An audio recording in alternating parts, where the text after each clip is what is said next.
The silence arrived not with a roar, but with a whisper. For 10 years, the sector designated the Lethe Expanse had been a dead zone on the star charts, a patch of cosmic static where the exploratory vessel Kronos had vanished without a trace. The ship, carrying Earth's finest minds in xenolinguistics and theoretical physics, had gone to investigate the Great Filter, the unsettling quiet in a galaxy that should have been teeming with life. They were led by Dr. Eris Thorne's mentor, the brilliant and reckless Dr. Alara Vance, a woman who believed that language was the ghost of a civilization, and that by listening closely enough to the dark, you could hear the whispers of the dead. For a decade, Eris had listened to nothing but the static she left behind, a void that had swallowed his mentor and his own sense of purpose. He had buried himself in the archives of the Sol Consortium, becoming the galaxy's foremost expert on dead languages, the forgotten syntax of species long turned to dust.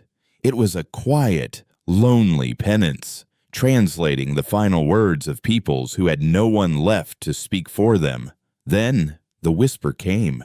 It was a signal, a tight beam transmission that cut through the background noise of the solar system with impossible clarity. It wasn't a hail, not a greeting, not a declaration. It was a poem. The consortium's finest decryption algorithms, AIs with processing power that could simulate the birth of stars, returned nothing but gibberish. They saw it as a complex mathematical sequence, a potential first contact to be cautiously dissected and, if possible, monetized. But Eris, summoned to a sterile observation deck deep beneath the Martian polar ice cap, felt a cold dread creep up his spine. He didn't need a machine. He recognized the cadence, the subtle guttural stops, the flowing sibilance that felt like sand running through his fingers. It was the last known dialect of the Cygnian race, a species that had died out 100,000 years before humanity had even conceived of fire, a language he and Alara had pieced together from fossilized sonic imprints on a dead moon. He was the only living being who could understand it. He closed his eyes and let the words wash over him, not as data, but as the ghost Alara had always sought.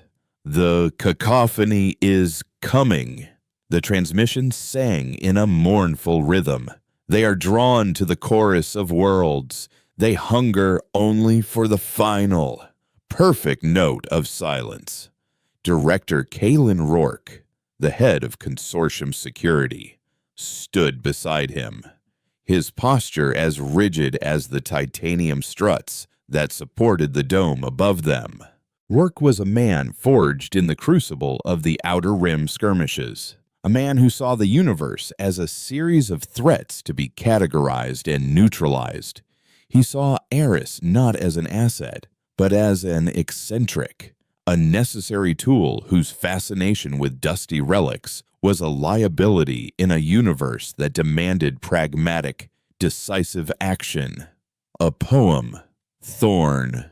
Rourke's voice was flat, devoid of the awe or terror that Eris felt. That's your official translation, a piece of alien poetry. Eris didn't open his eyes. He was still listening, not just to the words, but to the space between them, the sorrow that echoed across millennia. It's more than that, Director. It's a lament. It's a warning carved onto a gravestone, Rourke scoffed, turning to the vast holographic display that dominated the room. It showed a point of light at the edge of the Oort cloud, the source of the signal. We have a source. An object of unknown origin has just entered Sol space. It's not a ship. No drive signature, no bounty. No energy readings. It's just there. Following the signal, a long-range probe was dispatched. A sliver of polished chrome and sensor arrays that screamed across the system at a fraction of light speed.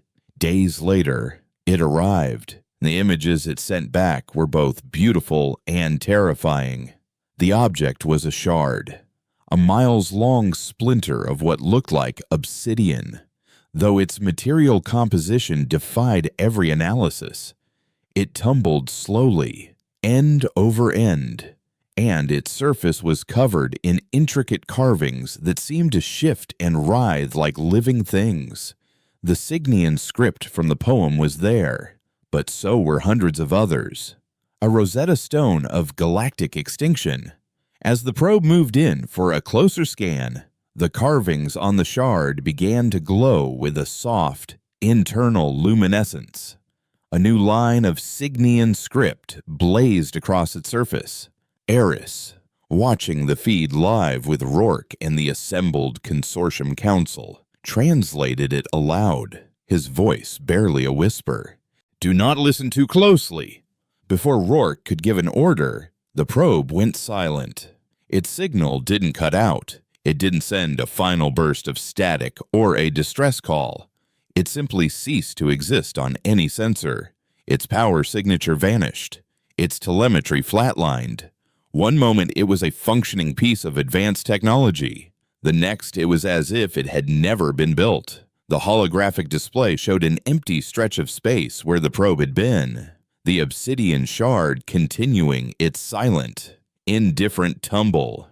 The incident sent a ripple of muted panic through the consortium. This was no longer a philosophical first contact. It was a potential threat. More signals began to pour from the shard, each one a new voice in the chorus of the dead.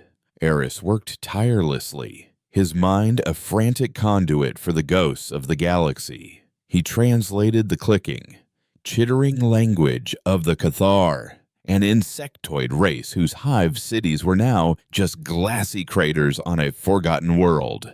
Their message was stark. They came on waves of quiet and unwove the threads of our minds. He deciphered the harmonic resonance of a silicon-based life form from the Andromeda Galaxy, a species that communicated through crystalline vibrations. Their song was one of utter despair. Do not sing. Do not dream. Do not think too loudly. For the cacophony will hear your light and come to extinguish it. With each translation, Eris felt a piece of himself fraying, as if the sheer weight of all that sorrow was eroding his own sanity. He wasn't just translating words, he was experiencing echoes, phantom sensations of worlds dying. He felt the chill of a binary sunset on his skin from a world he'd never visited, and tasted the ash of burning forests that had been dead for eons. Rourke and the Consortium Council listened to his reports with growing unease, their initial skepticism curdling into a cold, pragmatic fear. They still spoke of containment, of weaponizing the phenomenon, of understanding its technology. They couldn't, or wouldn't, grasp the truth that Eris was beginning to see. This wasn't technology. It was an act of nature, a cosmic predator, and humanity, with its noisy radio waves, its bright cities, its ceaseless chatter, was the most vibrant, tempting song in the entire sector. The final message was the one that broke him. It was broadcast in a language so ancient, so complex, that it felt less like a method of communication and more like a fundamental law of the universe. It was the language Ilara had called the First Tongue, a theoretical proto-language she believed was the ancestor of all others. As Eris immersed himself in its impossible structure, his mind finally slipped its leash. The sterile Martian command center dissolved around him. He was no longer Eris Thorne, xenolinguist. He was standing on a balcony of spun crystal, looking out over a city of impossible geometry that glowed under the light of 3 suns. He wasn't human. His senses were alien. He could taste the radiation of the stars on the air and feel the psychic hum of a billion minds around him. He felt a wave of communal love, a sense of belonging so profound it made his human concept of family feel like a pale imitation. Then, he felt the fear. It started at the edge of the city, A creeping wave of nothing. It wasn't an invading army or a natural disaster. It was an absence. The psychic hum of his people began to quiet, mind by mind winking out of existence. The light from the city dimmed, not as if the power was failing, but as if the very concept of light was being forgotten. He watched as the wave of absolute nullity rolled towards him, erasing the crystal spires, the air, the memory of the three suns in the sky. It didn't destroy. It unmade. As the wave of silence was about to consume him, the perspective shifted. He was no longer the alien on the balcony. He was an observer, watching the final moments of this magnificent civilization from a distance. He was looking through a viewport, his hand resting on a cool, metal console. He looked down at that hand and saw it was his own, older, more calloused. Then he saw the reflection in the viewport. It was a human face, etched with a sorrow so deep it seemed to have been carved into the bone. The skin was scarred, the eyes weary, but he knew them better than his own. It was Dr. Elara Vance. She wasn't a victim of the silence. She was its chronicler. The shard wasn't a warning sent to humanity. It was a tombstone, one of many she had left behind, an archive of the dead. The Chronos wasn't lost. It had found what it was looking for. It had found the Great Filter. Eris came back to himself with a gasp, collapsing against the console in the Martian command center. Rourke and the guards rushed to his side, but he waved them away, his eyes wide with a terror that was no longer abstract. "She's alive," he choked out, his gaze fixed on Rourke. "Elara, she's alive. The Chronos, they're still out there. They're not coming home. They've become witnesses. They're leaving these markers, these cenotaphs, for every species the cacophony consumes." He pushed himself to his feet, a frantic energy seizing him. "You don't understand. The shard isn't a threat. It's a memory. It's a ghost." As he spoke, a klaxon began to blare, a jarring, mechanical scream that cut through the sterile quiet of the facility. A junior officer shouted, her voice tight with panic. "Director, the object, it's changing." On the holographic display, the obsidian shard shuddered violently. Cracks spiderwebbed across its surface, not of breaking stone, but of fracturing light. It wasn't a tombstone. It wasn't a memory. Eris had been wrong. It was a chrysalis.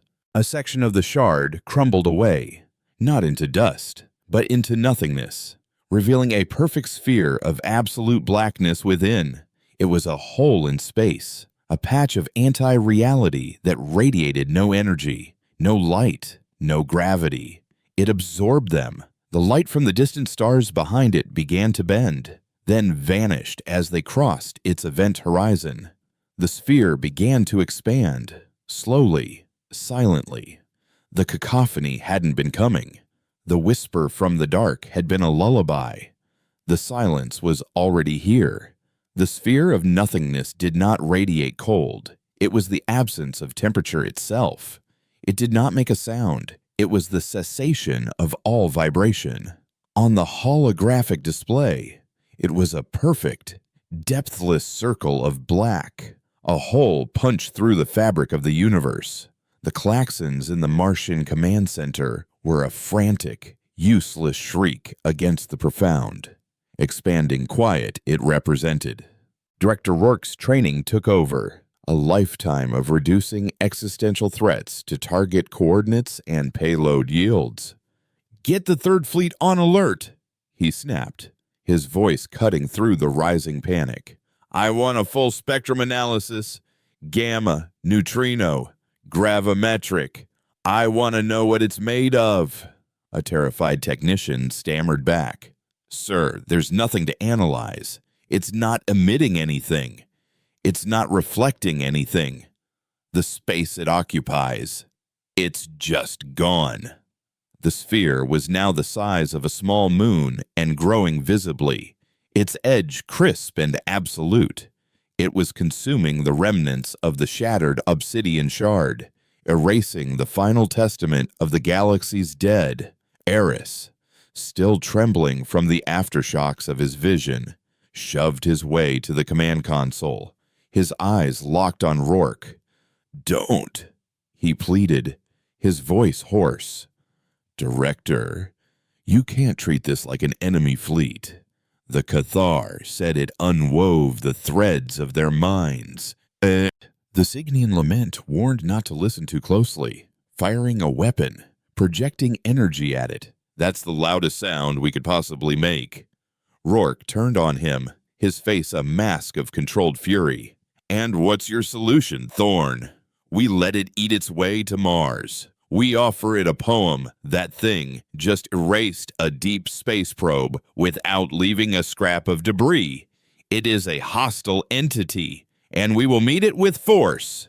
He gestured to the communications officer. "Authorize the deployment of an autonomous hunter-killer drone. The Stiletto. Arm it with a single tactical eraser warhead. I want to see if this nothing can bleed." The order was sent.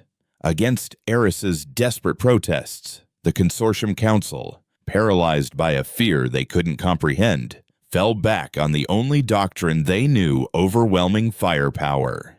Within the hour, the Stiletto, a sleek, needle-nosed drone built for stealth and speed, detached from its orbital platform and began its silent burn toward the Oort cloud. The command center became a tomb of anxious silence, every eye fixed on the drone's main feed. It was a sterile, data-rich display: velocity, distance to target, warhead status, and a direct visual link showing the black sphere growing larger in its view. Eris watched, a sick feeling coiling in his gut. This was a mistake. They were shouting at an avalanche. As the Stiletto crossed the 10,000-kilometer threshold, something began to happen. It wasn't an attack. It was a simplification. The stream of complex telemetry data coming from the drone began to thin. The AI's diagnostic subroutines, usually a cascade of interlocking code, resolved into simple, looping commands. The drone's status report, once a paragraph of technical jargon, became a single word: approaching. "What's happening to its systems?" Rourke demanded, leaning over the tech's shoulder. "Is it being jammed?" "No, sir," the woman replied, her face pale. "The signal is perfectly clear. The data is just degrading. Its cognitive matrix is losing complexity." On the main screen, the visual feed began to decay. The sharp, star-flecked black of space lost its depth, flattening into a two-dimensional image. The colors of the drone's own navigation lights bled into monochrome. The sphere itself remained a perfect, inviolate black. The drone's AI, a military-grade intelligence, sent its final message, not in code, but in a synthesized voice that was chillingly calm. "The equation is resolving. The variables are being removed." Then, the signal from the Stiletto resolved into a single pure sine wave, a perfect, again wavering tone that held for 3 seconds before it, too, faded into absolute silence. The drone, its warhead, its very existence, had been simplified to zero. The sphere pulsed, just once, and its rate of expansion increased. It had fed not on matter or energy, but on information, on complexity itself. The command center was finally, utterly silent. The sheer alien wrongness of what they had just witnessed had frozen every person in the room. They hadn't just lost a drone. They had watched a piece of reality be logically disproven. The sphere's new velocity was terrifyingly clear. It was no longer a distant anomaly, it was an approaching front. Its path would take it directly through the Sol system's outermost listening post, a lonely orbital station named Erebos, manned by a crew of 12. Rourke, visibly shaken for the first time, ordered their immediate evacuation. Frantic messages were sent, but it was too late. The crew of Erebos watched the approaching darkness, their final transmissions a confused babble of sensor failures and gravitational distortions. Then, their signal, along with the station's icon on the main holographic map, simply vanished. There was no explosion, no final scream. The space where Erebos had orbited for 50 years was now just empty space. The map didn't even show wreckage. It was as if the station had been retconned out of history. That was when the true terror began to set in. This wasn't a conqueror. It wouldn't leave ruins or survivors to tell the tale. It would leave nothing. It was the cosmic equivalent of a book being burned, its story lost forever. Humanity was a sentence on a page, and the fire was coming. While Rourke, his military options now proven worse than useless, began a futile attempt to organize a mass evacuation of the outer colonies. Eris retreated into the cold isolation of his lab. He was the only one who had a language for this horror, the only one who had heard the echoes of its previous victims, and he locked the door and submerged himself in the recordings from the shard, pushing the volume of the dead alien voices to the edge of what his mind could bear. He ignored the laments, the warnings of despair. He was looking for something else, a flaw in the silence. His vision of Alara haunted him. She wasn't a victim, she was a witness. What had she learned in 10 years of watching worlds die? He focused on the first tongue, the impossible language from his vision. He'd initially perceived it as a description of sorrow, but now he listened differently. It wasn't just a language, it was a form of active, creative grammar. Its syntax didn't just describe reality, it defined it. He realized with a jolt of ice-cold adrenaline that the cacophony, the silence, wasn't just destroying things. It was a competing language. It was a single, all-powerful statement that said, "Nothing exists." It was winning the argument by erasing all other points of view. He began to filter the recordings, running them through quantum algorithms designed to find patterns not in sound, but in the structure of the silence between the sounds. He was looking for a ghost in the static, a counter-argument, and then he found it. Buried deep within the harmonic despair of the crystalline aliens, hidden in the mathematical dirges of the first tongue, was a recurring fractal pattern. It wasn't a word or a sound, it was a signature of defiance. It was an idea, a concept so complex, so full of interconnected meaning, that it acted like a reef in the tide of nothingness. It was a song of life, a hymn of complexity. It was a weapon made of meaning. It was the reason the shard had survived long enough to reach them. It had been shielded by the sheer weight of its own sorrowful, complex memories. As Eris worked to isolate this fragile, beautiful concept, to translate a defense against oblivion into something humans could comprehend, an override alert flashed on his private console. It was a channel that had been officially defunct for a decade, a communications protocol assigned to a single, long-lost vessel.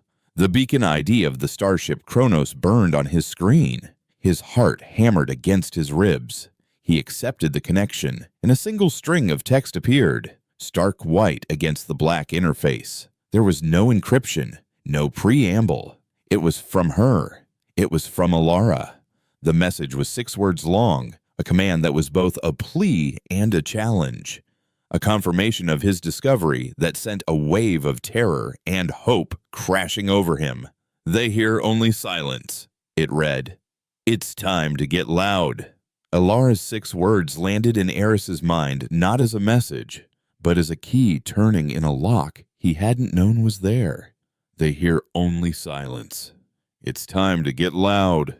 And it wasn't a call to arms, it was a call to art, to chaos, to the beautiful, messy, unresolvable complexity of being alive. He burst from his lab, the fragile hope he'd found in the alien recordings now blazing like a supernova within him. He found Rourke in the command center's sterile war room, a place designed for plotting trajectories and kill ratios. Now the headquarters of a species grappling with its own obsolescence.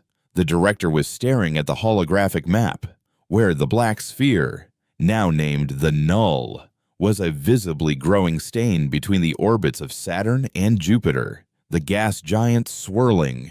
Chaotic storms were already showing signs of simplification.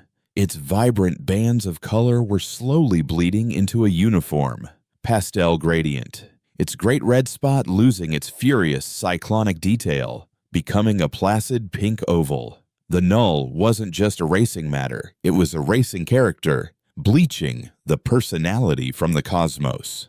"Director, I know what to do," Eris said, his voice ringing with an authority that made Rourke turn, his expression a mixture of exhaustion and irritation. "We've been fighting it with the wrong language. We've been shouting math and physics at it. It consumes that. It feeds on predictable systems." Rourke's face hardened. "I'm not in the mood for your metaphors, Thorn. The outer colonies are going dark. We're losing entire habitats.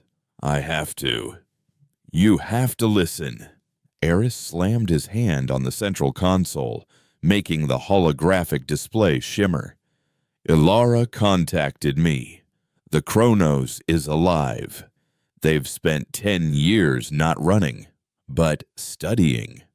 They learned its nature, the silence, the cacophony, whatever we call it. It's a form of universal entropy targeting consciousness. It seeks to resolve everything into a single, simple, silent state. The ultimate equation with an answer of 0. Rourke stared at him, his skepticism warring with a dawning desperation. "And what does your phantom mentor suggest we do? Recite poetry at it?" "Yes," Eris exclaimed, a wild, almost manic grin on his face.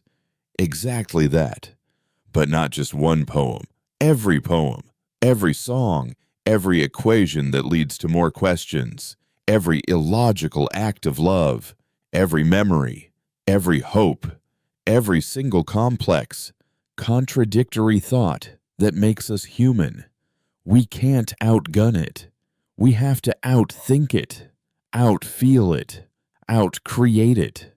We have to become so informationally dense, so chaotically and beautifully loud that we become indigestible." Before Rourke could formulate a dismissal, the Chronos beacon pinged again.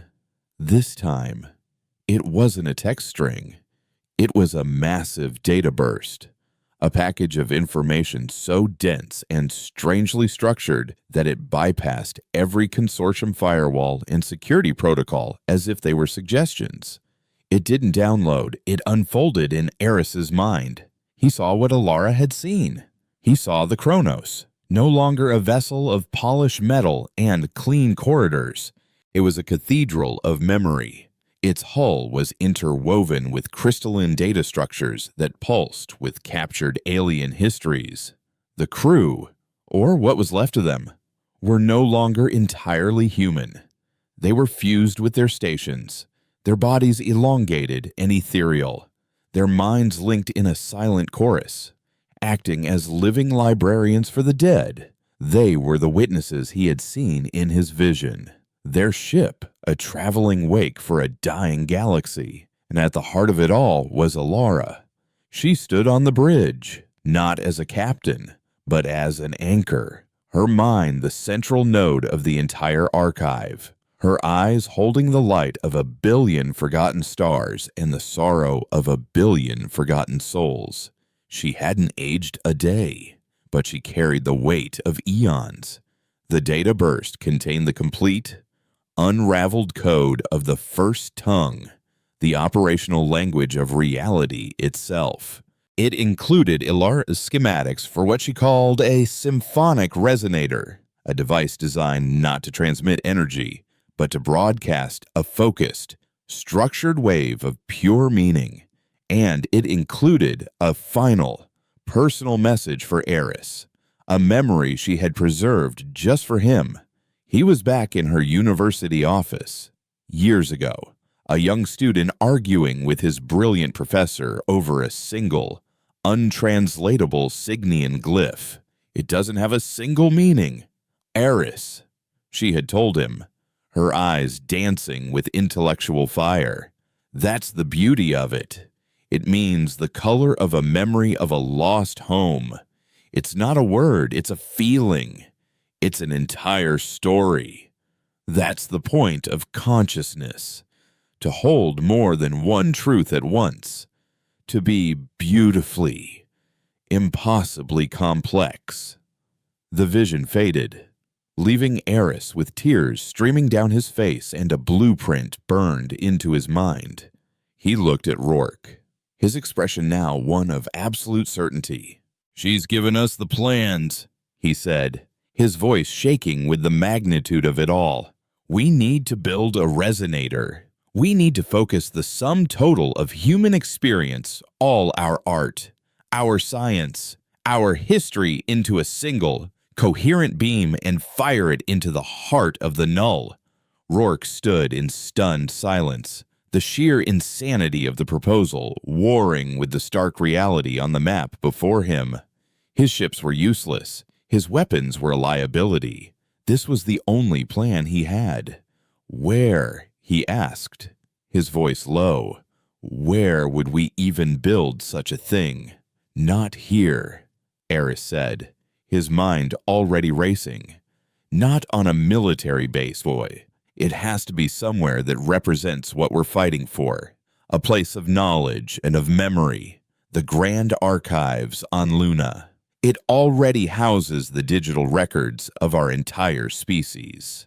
The director stared at Eris, truly seeing him for the first time, not as a linguistic curiosity, but as the only person who spoke the language of their enemy, and perhaps their salvation. He gave a single, slow nod. "Get your team. You have every resource the consortium can provide, every engineer, every physicist, every scrap of material. I'll hold it off as long as I can." Rourke turned to his command staff, his voice regaining its familiar iron tone, but with a new, strange timbre of desperation. "I want a new fleet formation, not an attack wing, a delay tactic. Get every ship we have between Jupiter and Mars. I want them broadcasting, not hails, not threats. I want them to broadcast noise, random number sequences, looping video of static, anything that's informationally simple. Give it a snack to keep it busy. Buy him time." The next few weeks were a blur of frantic, desperate creation. The cavernous central chamber of the Lunar Archives, a place once dedicated to the silent preservation of the past, became a cacophony of construction. Under Eris's guidance, engineers and physicists, the best in the solar system, worked around the clock to build Ilara's resonator. It was a strange and beautiful machine, less an engine of war and more a work of art. A great, crystalline focusing lens was suspended within a web of superconducting filaments, surrounded by concentric rings of neural interface chairs. It was designed to tap directly into the archive's data core, but also into living minds, to translate raw data and abstract thought into the structured, weaponized meaning of the first tongue. Eris was its architect and would be its conductor. While the machine was built, he prepared himself, spending his days in a deep meditative trance. his mind connected to a direct feed from the Chronos. Ilara guided him, teaching him to navigate the complex syntax of the first tongue, showing him how to weave together disparate threads of information, the sorrow of a forgotten Bach cantata, the elegant brutality of a quantum physics equation, the raw emotion of a mother's love for her child into a single, coherent symphony of defiance. He learned that the silence wasn't empty. It was a perfect, simple harmony. To fight it, he would have to create a sound more complex, more dissonant, more alive than it could possibly comprehend. As the final components of the resonator were locked into place, a grim report came from Rourke. The delay tactic had worked, but at a cost. Dozens of ships had been simplified out of existence. The null had fed on their simple noise and grown stronger. It had just passed the orbit of Mars. It was coming for them. Eris walked to the central interface chair, the conductor's podium for his orchestra of human consciousness. He looked at the faces of the scientists and engineers, their expressions a mixture of fear and defiant hope. He was their last, best chance. He sat down, the cold metal of the neural interface ports pressing against his temples, and took a deep breath. It was time to get loud. As the neural interface needles slid home, the world dissolved into a maelstrom of pure information. Eris was no longer Eris Thorne, a man of flesh and bone sitting in a chair. He was the Nexus, the central processor for the sum total of a species. The lunar archives opened to him not as a database, but as a living landscape. He stood in a library of infinite, shifting corridors, where every book, every scroll, every data crystal contained a universe of human experience. He could feel the raw, unfiltered emotions pouring from them, the savage joy of a first discovery, the crushing weight of a global war, the quiet, persistent hope of a billion anonymous lives. For a terrifying moment, the sheer volume of it threatened to overwhelm him, to tear his consciousness apart. He felt the pull of a million different narratives, the siren call of a billion memories, each demanding to be the sole focus of his attention. He was a single drop of rain trying to comprehend the entire ocean at once. Then he felt her. Ilara's presence was a steady, calming current in the storm, a familiar voice in the roaring chorus. She wasn't speaking to him in words, but in the pure, structured logic of the first tongue, guiding his nascent abilities, showing him how to be a conductor rather than a victim of the orchestra. Find the theme. Her thoughts resonated within him, a concept that was both a comfort and a command. Every symphony has a core melody. Find ours. He pushed aside the cacophony of wars and empires, of grand declarations and epic tragedies. Those were too loud, too simple in their primal rage and sorrow. The silence would feed on that. He needed something more complex, something with harmony and dissonance, a truth that could hold contradictions. He reached deeper, past the recorded histories and into the stream of lived experience from the dozens of volunteers now linked to the resonator alongside him. He felt the quiet courage of a medic on a forgotten battlefield, the fierce, protective love of a parent for their child, the stubborn curiosity of a scientist staring into the unknown. He found his theme. It wasn't victory or survival. It was defiance. The uniquely human, often illogical, refusal to accept the inevitable. It was the artist painting on a crumbling wall, the explorer charting a course to a star they would never reach, the philosopher asking why in the face of an empty void. It was the story of a species that had looked up at the indifferent night sky and decided to sing to it anyway. With Ilara's guidance, he began to weave the threads. He took the mathematical elegance of Einstein's relativity and braided it with the chaotic, passionate brushstrokes of Van Gogh's Starry Night. He layered the universal language of music, the mournful cello of Bach, the defiant roar of a rock anthem over the precise, cold code of the first self-replicating AI. He took the memory of the first human footstep on the moon and set it against the quiet, unrecorded moment a child first learned to lie to protect someone they loved. He built a chord of impossible complexity, a monument of meaning that was simultaneously beautiful and ugly, logical and insane, sacred and profane. It was the truth of humanity, a symphony of glorious contradictions. On the command deck of the battleship Aegis, positioned at the Lagrange point between Earth and Luna, Director Rourke watched the Null advance. The red sphere of Mars had been a beacon of defiance for weeks, its remaining orbital platforms and ground-based arrays broadcasting a constant stream of junk data, a final, futile act of informational warfare. Now, Mars was gone. The Null had washed over it, and the planet, its history, its 2 small moons, had simply ceased to be. The black sphere now filled the view screen, so close that it felt like the viewport was a window into the end of time itself. It had no surface, no texture, just an edge so absolute it hurt the eyes to look at it. The ships of Rourke's makeshift fleet, the last remnants of humanity's military might, held their positions, their crews staring into the face of their own erasure. They were no longer a fleet. They were a congregation waiting for the final verdict. Status of the resonator. Rourke's voice was a low growl, betraying none of the cold terror that gripped him. "It's powering up, sir," the comms officer replied, her voice trembling. "Energy readings are off the scale, but it's not gamma, not kinetic. The archives are broadcasting something our sensors can't even classify." Back in the archives, the great crystalline lens of the resonator began to glow, not with light, but with a shimmering, indescribable quality, as if it were reflecting a color that didn't exist. The air in the chamber grew thick, vibrating with a silent, subsonic hum that was felt in the bones rather than heard with the ears.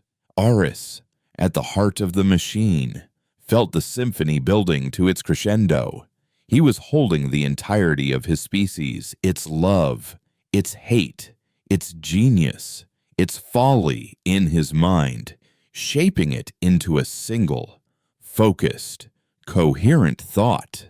It was the most exquisite pain he had ever known, a pressure that felt as if it would crack his soul like glass. He opened the floodgates. From the lens of the resonator, a beam erupted. It wasn't light. It wasn't energy.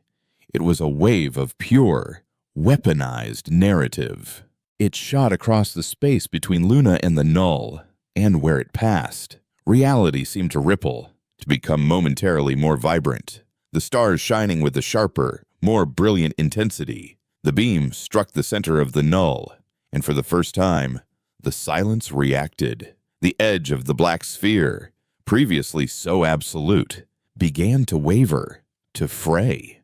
The perfect simplicity of its existence was being assaulted by an idea it could not process, a story it could not resolve. It was like trying to divide by zero. The symphony of humanity, a broadcast of pure, illogical, defiant being, was a logical paradox to the entity of non-being. It could not consume it, and it could not ignore it. Inside Eris's mind, a new voice screamed. It was not human. It was not alien. It was the Null itself, a shriek of pure, sterile outrage. It was the sound of a perfect equation being corrupted by a messy, unsolvable variable, irrelevant, untrue, contradiction. The voice was a wave of psychic pressure, trying to unmake his symphony, to simplify his complex chords back into silence. It attacked his memories, showing him the futility of his own life, the heat death of the universe, the ultimate meaninglessness of every action. But Eris held on, anchored by Alara's presence and the stubborn Skoy's beautiful theme he had found. He pushed back, not with anger, but with more complexity.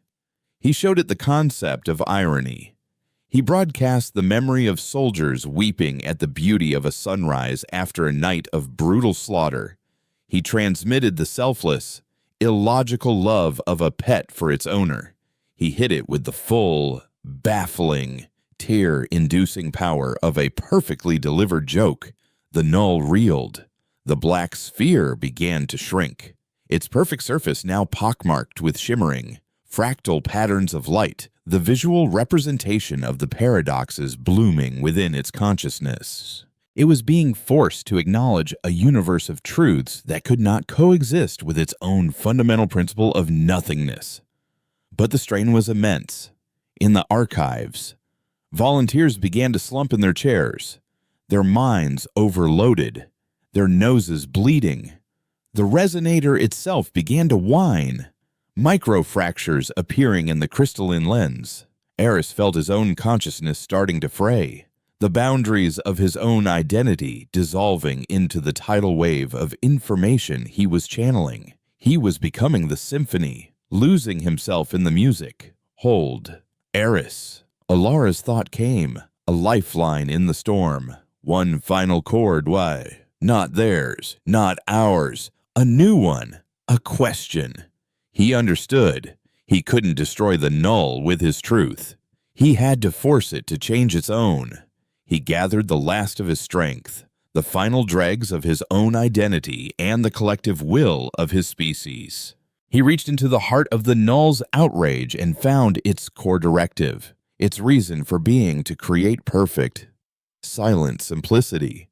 And then, using the full power of the first tongue, he posed a single devastating question, a koan aimed at the heart of a god. He didn't ask, why? He asked, what is the sound of one hand clapping in a universe that you have made completely silent? The question struck the null not like a weapon, but like a seed of doubt, a seed of paradox. For the first time in its ageless existence, the silence had been given a question it could not answer by erasing the questioner. To find the answer, it would have to listen. The question hung in the void, a perfect, unresolvable piece of logic. It was a recursive loop, a conceptual virus injected directly into the operating system of the null.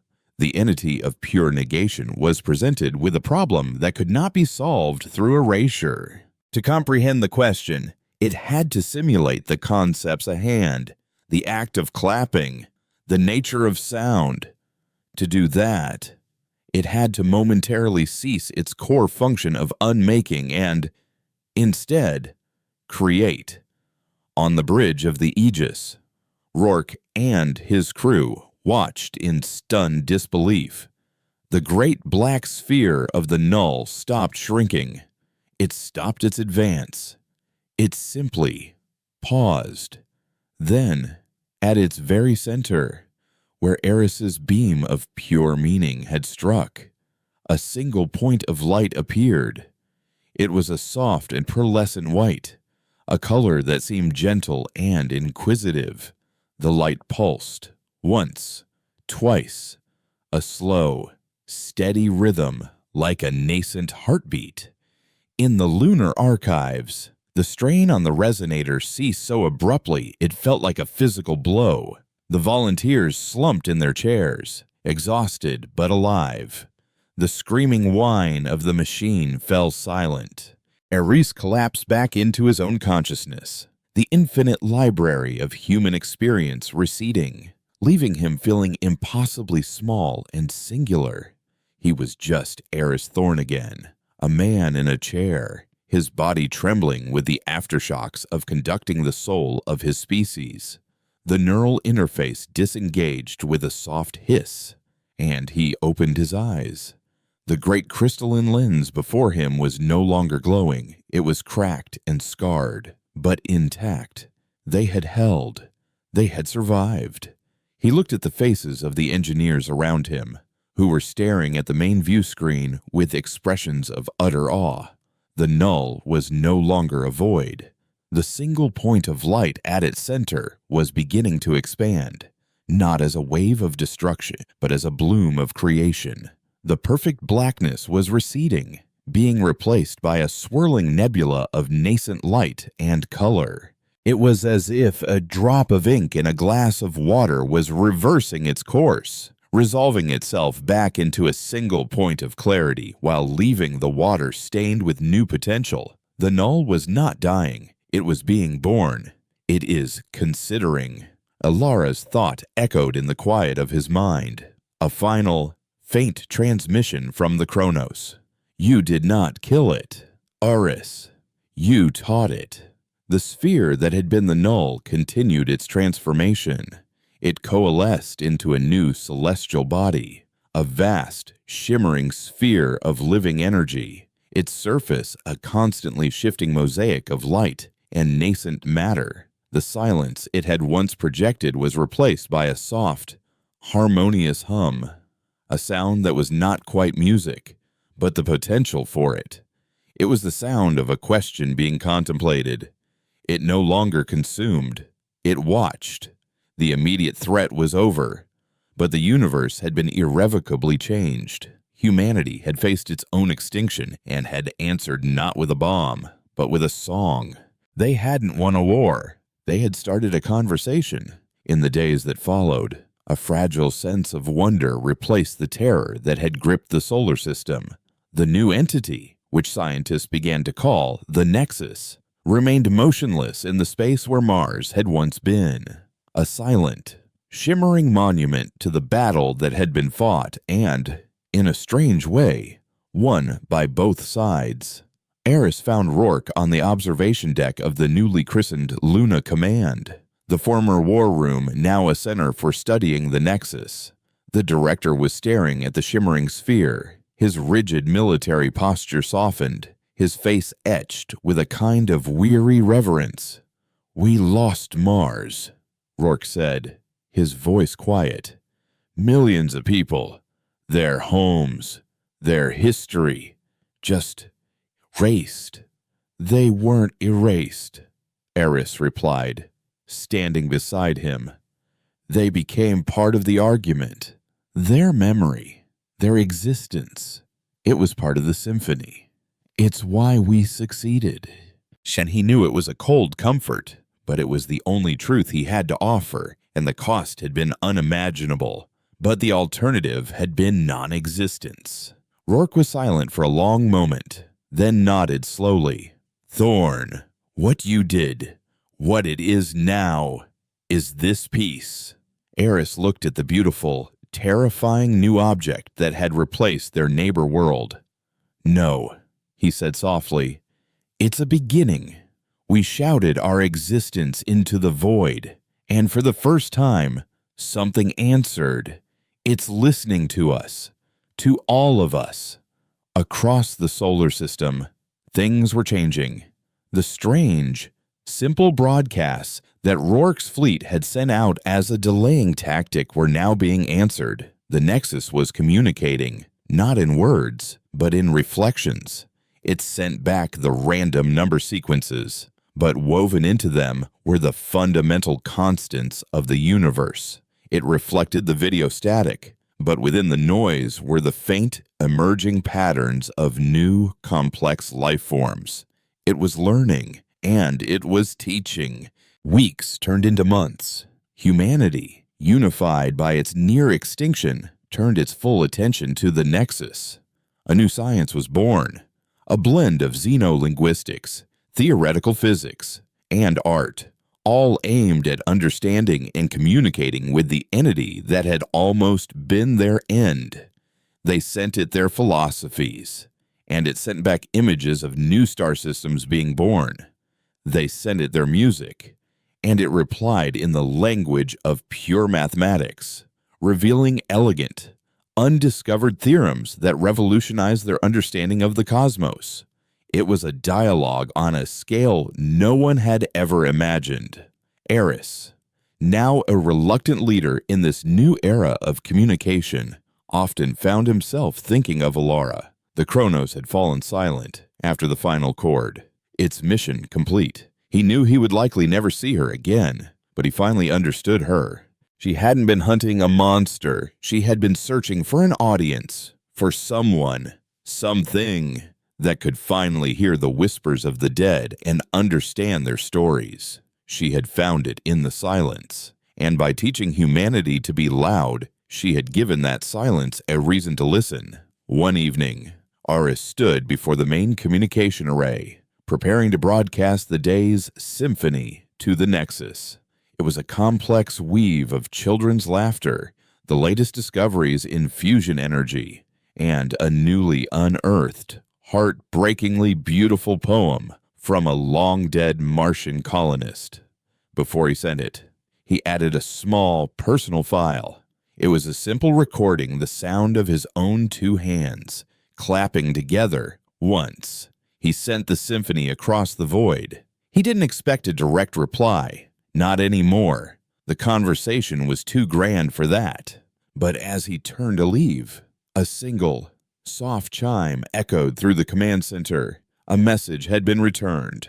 It wasn't a complex equation or a vision of a distant galaxy. It was a single, Signian glyph projected on the main screen. Eris smiled, tears welling in his eyes as he recognized the ancient, untranslatable symbol from Alara's office all those years ago.